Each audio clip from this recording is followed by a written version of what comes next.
last night on The Bachelor Presents Listen to Your Heart. Corporate needs you to find the differences between this picture and this picture.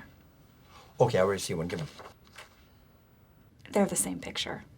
Another week of Chris Harrison Presents A Star Is Born has come and gone, and boy am I just glad to have something to watch every week that doesn't hate Carole Baskin. Carole Baskin. Carole Baskin. Carole Baskin. Carole Baskin and Carole Baskin. Carole Baskin. Yep. Week 2 of Listen to Your Heart continues the morning after the dramatic first rose ceremony that saw some surprise roses handed out, like Cheyenne to Matt and Rudy to Ryan. And a bunch of the guys have gathered to say, thanks for keeping us around, ladies, but we have the power now, so commitments are not guaranteed.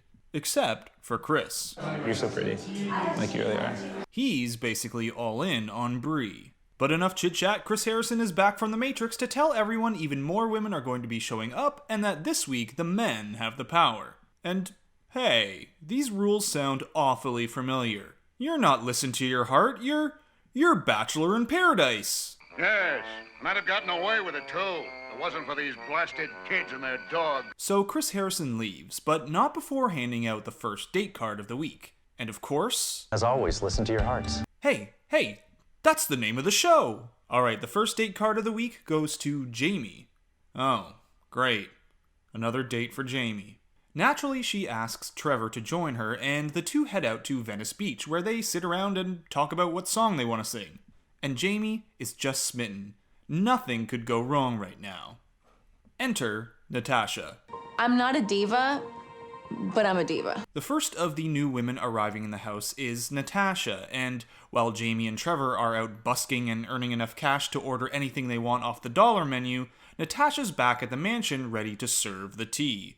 'Cause it turns out, she knows one of the contestants.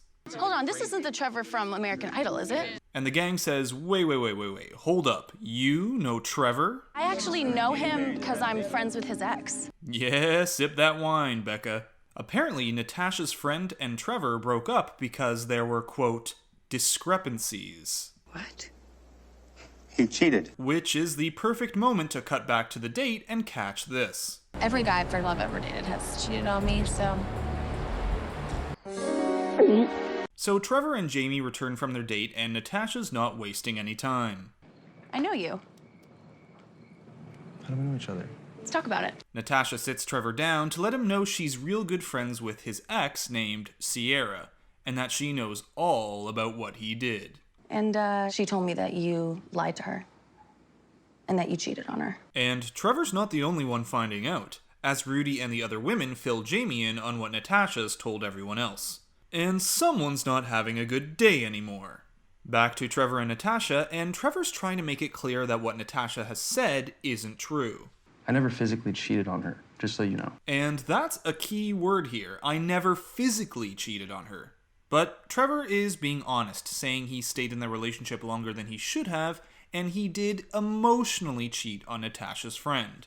And after a few back and forths, Trevor also admits to lying. Okay though, let's see how things are going back with Jaime. And I told him in the hot tub I've been cheated on in every relationship that I've ever been in. So while Jaime and Trevor sulk alone, figuring out their next move, everyone else is going, yay, date card! So, who's it going to be? Bri! Yay! Of course, Bri asks Chris to head out on their date. These two are on their way to Guitar Center to look at guitars. After that, they're headed to Costco to look at toilet paper. Now, these two have just come out of left field. All of a sudden, things are strong with them. 'Cause I know how you feel. I think so. Both are expressing that they don't know if they've ever felt a connection like this before, even though it's been so quick. Bri opens up to Chris about how her ex-fiance broke off their wedding right after she bought the dress, and all about how cruel that felt.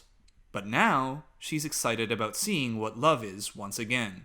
I think that I might be falling in love with you. Episode 2 and the first I love you is out there. Let's see though, will Chris respond? I think I'm falling for you too.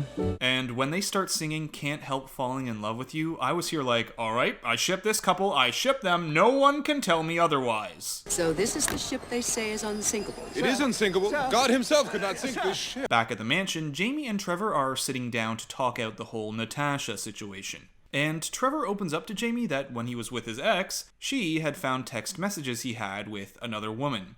He didn't physically cheat, but he did emotionally. Ultimately, though, he doesn't want something that happened in the past to affect what's happening right now. And that seems to be enough for Jaime, as the two make up. But okay, there's another date card to get to, and even though the men are in power this week, Sheridan is the one who gets it.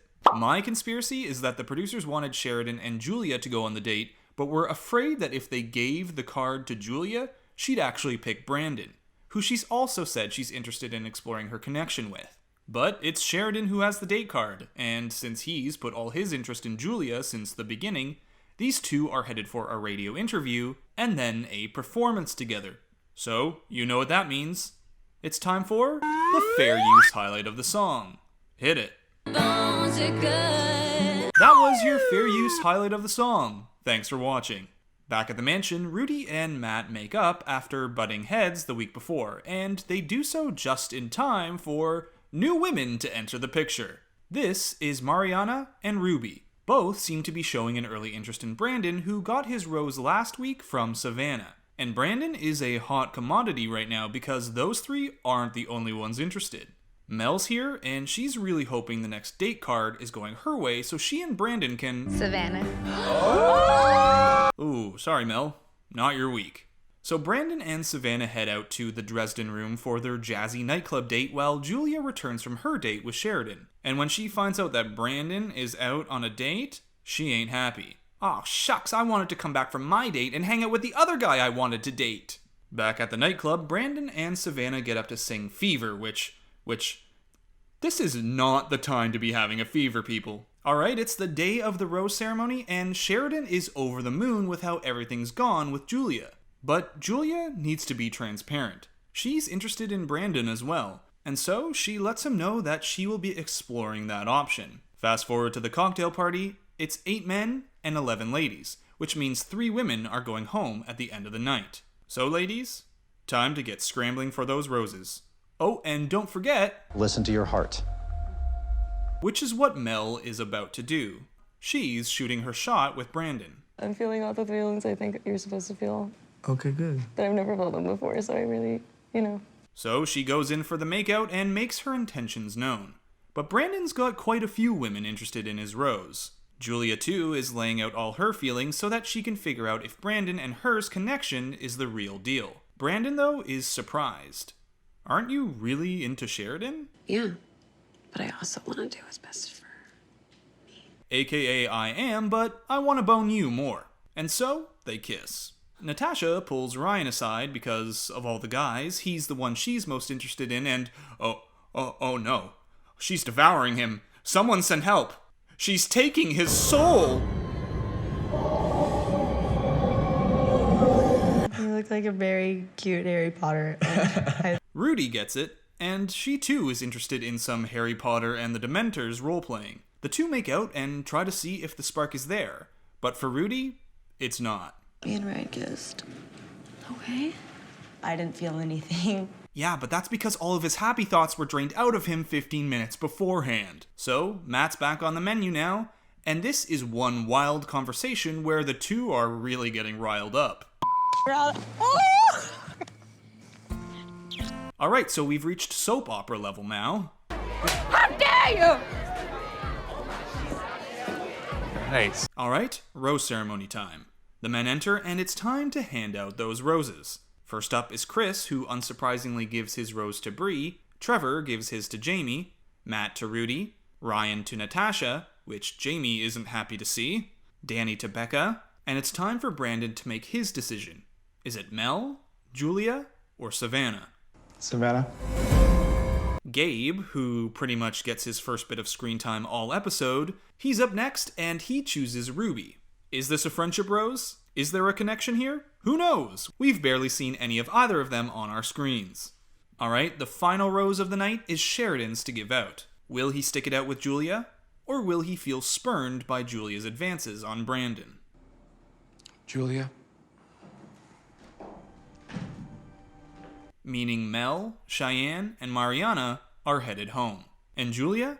Well, she's still confused as all heck, because Brandon pulls her aside and says, "We can still figure this out." So the gang gives a cheers to another week and the 8 men and women who will now be moving on to judged performances.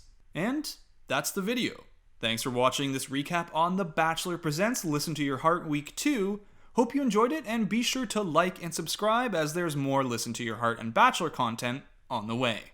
So until then, Bachelor Fantake, out. You look like a very cute Harry Potter. She's taking his soul!